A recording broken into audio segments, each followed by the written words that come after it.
Okay, let's dive right into this. Because for over 200 years, scholars have been wrestling with literally one of the most fascinating literary puzzles in human history. We're looking at a deeply complex mystery surrounding the first three Gospels of the New Testament: Matthew, Mark, and Luke. In this explainer, we're going to treat this whole thing like a true literary detective story. Together, we'll examine the shared clues, the perplexing differences, and the major theories that try to explain exactly who copied whom and how these foundational texts actually came to be. Here is our roadmap for today. 1. The Great Gospel Puzzle. 2. Tracing the evidence. 3. The two-source hypothesis. 4. Alternative solutions. And 5. Faith and scholarship. Section 1. The Great Gospel Puzzle, a complex literary web. Before we go any further, we kind of need to ground ourselves in the vocabulary. These three texts are called the Synoptic Gospels. Now that word comes from the Greek synaptos, which literally means seeing together or giving a general view. They're called this because they share such a similar perspective on the life, teachings, death, and resurrection of Jesus that you can actually arrange their texts side by side in parallel columns and read them together. But the real mystery we're unpacking today is, just how similar are they? Well, to put it into perspective, get this. A massive 25% of the Gospel of Matthew consists of material that is not found anywhere in the Gospel of Mark, but is shared almost entirely with the Gospel of Luke. And on the flip side of that anomaly, a corresponding 22% of the Gospel of Luke overlaps exactly with that unique material in Matthew. Scholars call this shared information the double tradition. The sheer scale of this overlap proves we aren't just looking at a few repeated catchphrases here, we are looking at entire narrative units copied with striking, undeniable precision. Section 2. Tracing the evidence. Clues on the stringboard.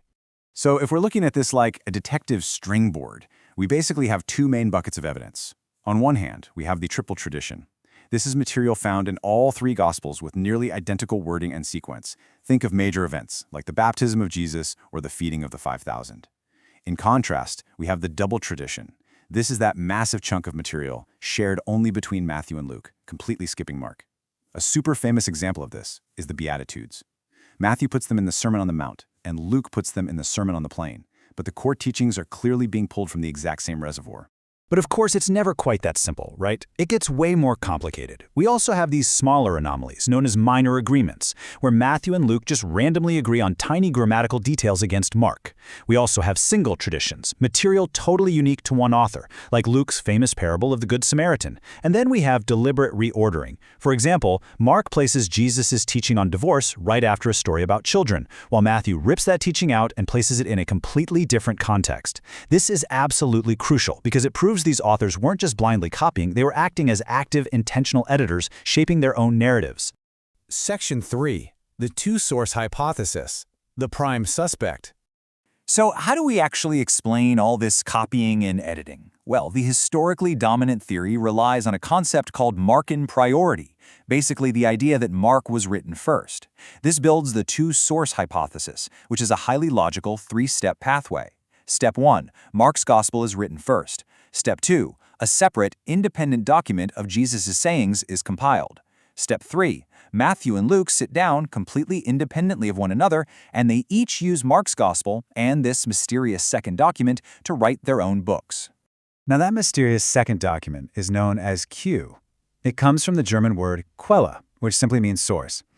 The Q document elegantly explains why Matthew and Luke have that 20+% of perfectly shared double tradition material that isn't found anywhere in Mark. According to this theory, they both just copied it directly from Q. Makes perfect sense, right? But there is one glaring massive problem with the two-source hypothesis, and it leads to the ultimate scholarly debate: Q or not Q. The problem is that no physical copy or manuscript of Q has ever been discovered in human history. Like none. It is a completely hypothetical document, and for many critical investigators, basing the entire solution to the synoptic problem on an invisible text just isn't good enough. Section 4. Alternative solutions. New suspects emerge. Because of that glaring Q problem, investigators have proposed other avenues using only the texts we actually possess. The crucial point here is eliminating Q entirely. Enter the Farrer hypothesis, named after A.M. Farrer. This model maintains that Mark was written first, but then Matthew used Mark, and finally Luke used both Mark and Matthew as his sources. This neatly explains the shared material without needing a ghost document. However, It introduces a pretty awkward new mystery. If Luke had Matthew sitting right in front of him, why on earth did he deliberately omit huge, important chunks of Matthew's teaching? Going a bit further back into history, we have the Griesbach, or two-gospel hypothesis, proposed in 1774. This theory flips the board entirely. It argues Matthew was written first, then Luke used Matthew, and finally, Mark came along last and just wrote a condensed summary of the two. It was highly influential for a time, for sure, but modern scholars largely doubt it. Why? Mainly because Mark's Greek language is much simpler and rougher than the others. In the literary world, it's incredibly rare for an editor to summarize complex texts and make the grammar intentionally less refined. And for those who feel the two-source hypothesis doesn't go quite far enough, we have the four-source hypothesis, advocated by scholars like Stephen Young.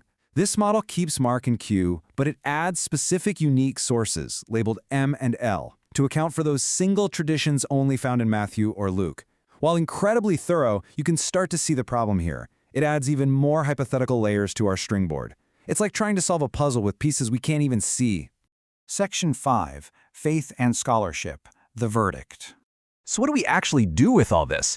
Let's look at the profound theological implications of this text sleuthing. At the heart of this is a serious tension between doctrinal unity and historical diversity.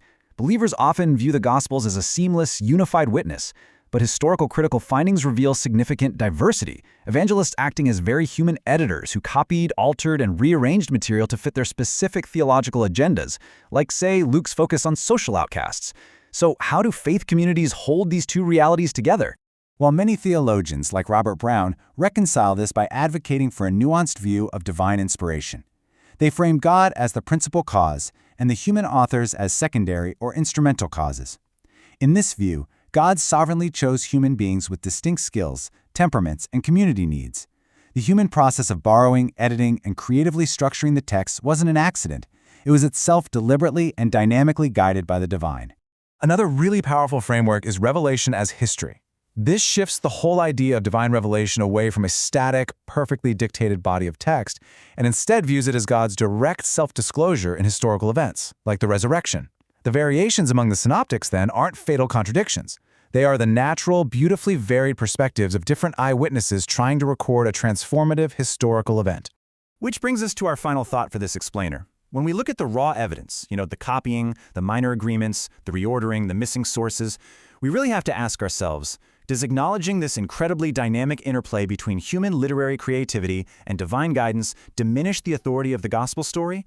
Or, by seeing the fingerprints of real people wrestling with real history, does it actually deepen our appreciation for the text? I'll leave that for you to ponder. Thanks for joining me as we unraveled the Synoptic Enigma.